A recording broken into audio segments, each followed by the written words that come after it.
అమ్మా నీకు ఈ విషయం తెలిసిందే? తిరుపతిలో విష్ణుమూర్తి విగ్రహం రోడ్ సైడ్ పడేస్తున్నారు. ఆ పాస్ పోసే దగ్గర, చెత్త వేసే దగ్గర పట్టించుకోకుండా. అవును, కరుణాకర్ కరుణాకర్ చూస్తున్నాడు పోయి. నేను కూడా ఏం దాన్ని చూచా, విష్ణుమూర్తి విగ్రహం అని చెప్తున్నాడు ఆయన.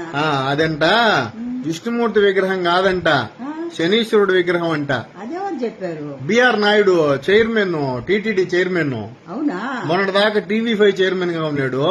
టక్కన దీనికి షిఫ్ట్ అయ్యాడు అనమాట. ఆ విగ్రహానికి శంకు చక్రాలు ఉన్నాయి సుబ్బు. ఉన్నాయి, శంకు చక్రాలు ఉన్నాయని చెప్పి ఈయన అంటాడు కరుణాకర్ రెడ్డి. లేదు లేదు, అది శనీశ్వరుడి విగ్రహం, అందుకనే పారేసామంటాడు. ఎందుకు పారేశారు? శనీశ్వరుడి విగ్రహం కదా, పారేయొచ్చు. అంతేనంట. అంటే శనీశ్వరుడు దేవుడు కాదు ఆయన లెక్కలో. పైగా పారేసిన దానికి కాజు అని చెప్తున్నాడు తెలుసా?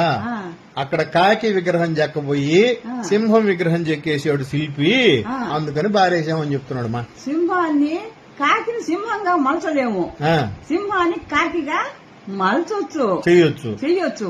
అట్లా చేయించకుండా పక్కన పారేయడం అనేది ఎంత సబబు? అంటే శనీశ్వరుడు కదా, పారేస్తే ఆయన పెద్ద దేవుడు కాదు కదా.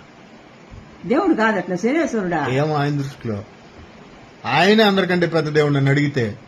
శని పట్టుకునింది అనుకో, మనం దేవుడు చుట్టూ తిరగాల కదా, ఈశ్వరుడే తప్పించుకోలేకపోయాడు. అటు చెప్పాడు ఆయన.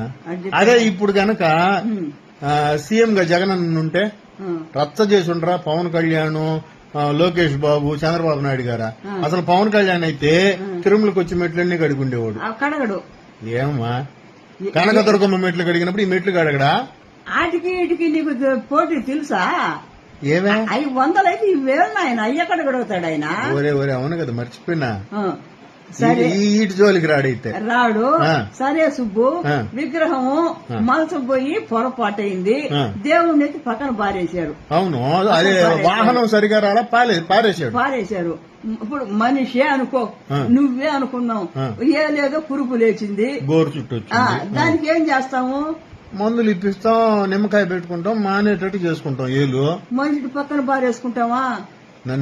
నన్నెత్తి బయట పారేస్తానా? ఏంది మా ఏలు పోతే నన్ను బయట పారేస్తా నువ్వా? అట్టే దేవుణ్ణి ఎట్టు పారేస్తారా కుప్పతోటి దగ్గర?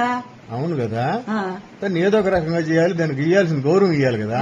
అసలు ఆయనకు ఏ దేవుడికి ఏ వాహనం ఉంటుంది ఏంది అనేదైనా ఆడ శంకు చక్రాలు ఉన్నాయని చెప్పి కరుణాకర్ రెడ్డి చెప్తున్నాడు. కనీసం చూడన్నా చూడాలి కదా, బాగా విగ్రహం చూచారా?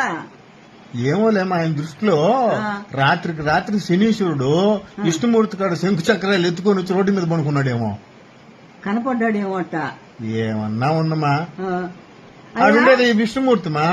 అట్ట కాదు, ఎవరినైనా బయట పారేయచ్చు గాని ఆయన శనీశ్వరుడి కుప్పతొట్టి దగ్గర పారేశారంటే అది ఎందుకో స్టార్ట్ అయినట్టే. అదే నాంది. ఇప్పుడు ఒక పొరపాటు జరిగితే దాన్ని కవర్ చేసుకోవాలమ్మా. పొరపాటు మీద పొరపాటు మాట్లాడితే ఏమంటారు? మనుషుల జోలికి పోయినట్టు దేవుళ్ళ జోలికి పోకూడదు. ఇప్పుడు నన్ను అడిగితే అసలు ఆయన బిఆర్ నాయుడికి ఫోటోలన్నీ చూపించాలి. ఏ దేవుడు ఎట్టుంటాడు, వినాయకుడు ఎట్టుంటాడు, ఆంజనేయ స్వామి ఎట్టుంటాడు, శివుడు ఎట్టుంటాడు. ఎందుకంటే ఇంకో దేవుడికి పొరపాటు జరగకూడదు కదట. పైగా పవన్ కళ్యాణ్ గారు ఎట్టయితే నాకు పరిపాలన చేత కాదని చెప్పి చంద్రబాబు నాయుడు గారి దగ్గర నేర్చుకుంటున్నాడు పక్కనే కూర్చొని, ఇప్పుడు అట్నే నిన్న మొన్నటి దాకా టీవీ5 చైర్మన్ గా ఉన్న ఈయన సడన్ గా రాత్రికి రాత్రే టీటీడీ చైర్మన్ అయ్యాడు కదా, అందుకని ఈయన కూడా కొన్ని నేర్చుకోవాలన్నమాట.